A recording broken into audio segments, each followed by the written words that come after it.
৩ মাসের বেশি সময় ধরে চলমান ইরানের যুদ্ধের অবসান নিয়ে আলোচনার মধ্যেই নতুন করে হামলা পাল্টা হামলার ঘটনা ঘটেছে। যুক্তরাষ্ট্র জানিয়েছে তারা ইরানের কয়েকটি সামরিক স্থাপনায় হামলা চালিয়েছে।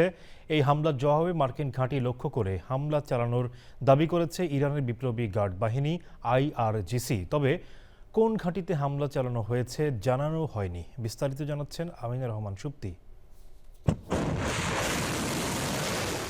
যুদ্ধ শেষ করার আলোচনা দীর্ঘায়িত হওয়ার মধ্যেই মার্কিনিরা ইরানে হামলা চালিয়েছে। মার্কিন সেন্ট্রাল কমান্ড সেন্টকম জানিয়েছে তারা ইরানের গরুক এবং কেশম দ্বীপে রাডার এবং ড্রোনের কমান্ড ও কন্ট্রোল সাইটগুলোতে হামলা চালিয়েছে।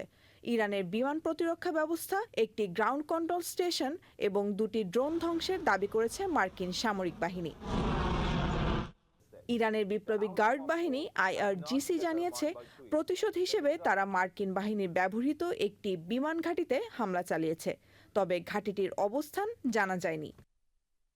আইআরজিসি বলছে তারা সেই বিমান ঘাঁটিতে হামলা চালিয়েছে যেটি যুক্তরাষ্ট্র পারস্য উপসাগরের সিরি দ্বীপে তাদের যোগাযোগ টাওয়ারে হামলা চালানোর জন্য ব্যবহার করছিল।